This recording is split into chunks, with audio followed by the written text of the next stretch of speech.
Welcome to the show of biology. I am Roma Malik and I will be teaching class 11th biology. In the last episode, we had been discussing regarding the unit diversity in the living world. The topic for today is the animal kingdom under the unit diversity in the living world. The word animal has been derived from the Latin word animalis, which means having breath. Animals are multicellular eukaryotic organisms.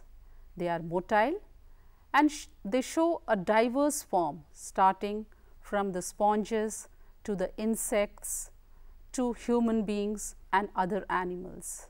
Now, what is the basis of classification? There are certain criteria, levels of organization. Some of the organisms, they show cellular level of organization. For example, in Porifera, some show tissue level of organization. Few other animals, they show organ level of organization, and the highest evolved form, they show organ system level of organization. Circulatory system is the next important basis of classification. It may be the open type and the closed type. In the open type, the blood is pumped from the heart directly into the tissues and cells. In the closed type, which is found in higher animals, they have blood vessels and the blood is circulated all throughout the body. Symmetry is another basis of classification. They may be asymmetrical, radial or bilateral. Asymmetrical organisms cannot be divided into two equal halves. In case of radial symmetry, the organism can be divided into two equal halves if the plane passes through the central axis.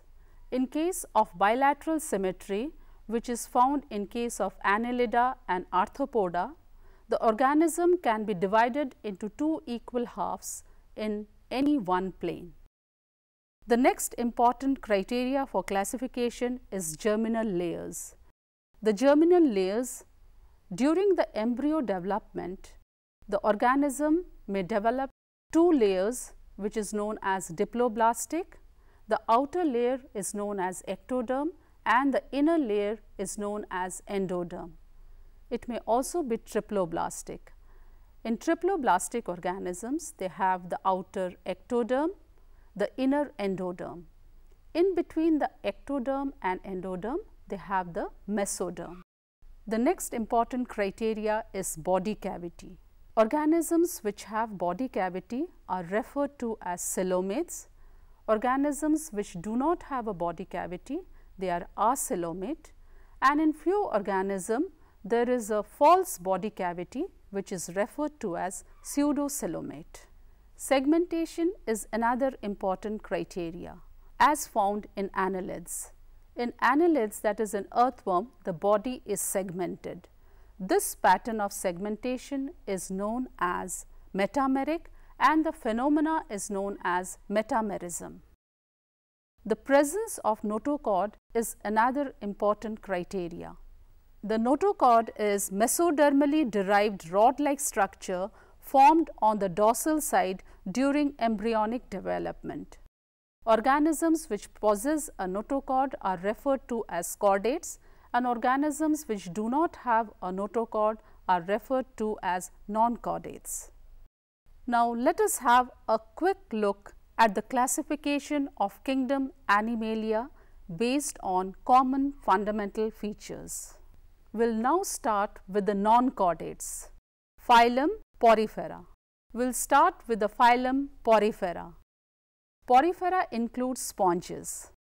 They are marine as well as asymmetrical animals. They have water canal system and their body has minute pores which is known as ostia. Digestion is intracellular and the body is supported by skeleton which is made up of spicules. They are hermaphrodite animals, that is the male and female are found in the same individual. Asexual reproduction takes place by fragmentation, and sexual reproduction is by the formation of gametes.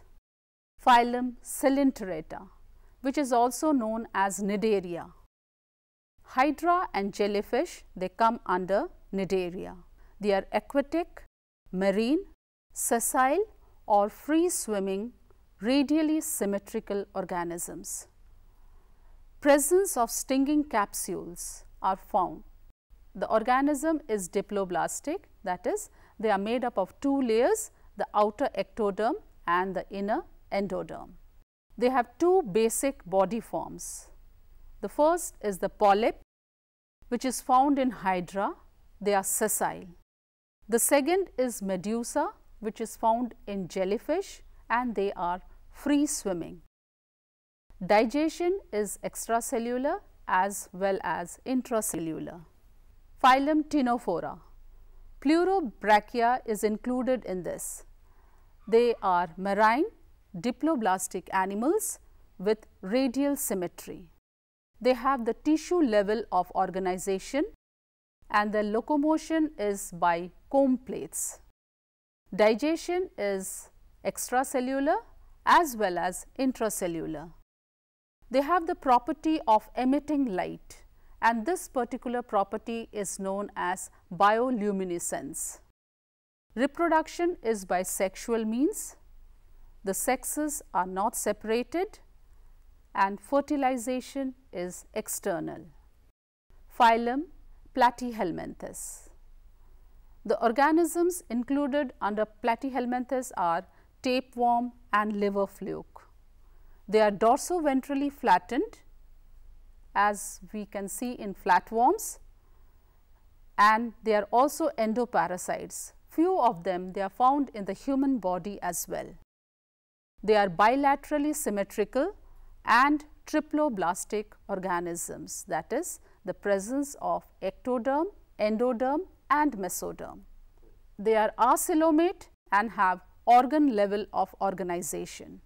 They have flame cells which are meant for osmoregulation and excretion. They are hermaphrodite animals. The next phylum is Aschelminthes, which includes the roundworms and the filaria worms. Their body is circular in cross section. They are aquatic or free living, terrestrial or parasitic. They have the organ system level of organization. These organisms are bilaterally symmetrical, triploblastic, pseudocoelomate and dioecious. Phylum Annelida, which includes earthworm and leech. They are aquatic or terrestrial organisms. They may be free living and sometimes parasites. They have organ system level of organization and exhibit bilateral symmetry. They are triploblastic, coelomate, metamerically segmented, that is, their body is segmented and they have a closed circulatory system, presence of blood vessels. Nephridia are present in these organisms, which helps in osmoregulation and excretion. The next phylum is Arthropoda. This is the largest phylum in animal kingdom. We find different forms of these arthropoda. All the insects, they come under Arthropoda. They have organ system level of organization. They are bilaterally symmetrical, triploblastic organisms, that is 3 germinal layers, segmented, coelomate, presence of true body cavity. Their body is made up of chitinous exoskeleton. Now, what are the characteristics of chordates which distinguish them from non-chordates? Chordates have notochord. It is a dorsal hollow nerve cord. They also have paired pharyngeal gill slits and their body is bilaterally symmetrical. They are triploblastic, coelomate and they have a organ system level of organization. Circulatory system is of closed type. all organisms under chordates have blood vessels, that is, they have arteries, veins, capillaries, etc. Chordata is divided into three subphyla. They are the Urochordata, Cephalochordata and Vertebrata. All the higher organisms, they come under Vertebrata. The characteristics which are exhibited by the Vertebrata are: their notochord is replaced by vertebral column. They have a ventral muscular heart which may be 2, 3 or 4 chambered. Kidneys are present, which is meant for excretion and osmoregulation of the body. They have paired appendages which are fins or limbs. They include 7 classes. They are Cyclostomata, Chondrichthyes, Osteichthyes, Amphibia, Reptilia, Aves and Mammalia. We will be dealing with the class Cyclostomata. Lamprey and hagfish comes under this. They have a elongated body and they have about 6 to 15 pair of gill slits. These organisms are jawless. The body is devoid of scales and paired fins. Cranium and vertebral column are cartilaginous in these organisms. The circulation is of closed type. Chondrichthyes. Dogfish and stingray, they come under Chondrichthyes. They are marine animals with a streamlined body and cartilaginous endoskeleton. The notochord is persistent throughout their life. The skin is made up of placoid scales and they have a very powerful jaw. The next class is Osteichthyes, which includes the marine flying fish and the freshwater rohu. They have a bony endoskeleton and a streamlined body.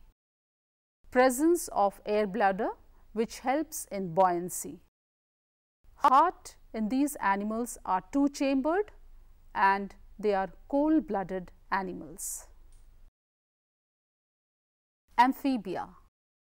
They are found in aquatic as well as terrestrial habitat. Presence of 2 pairs of limbs.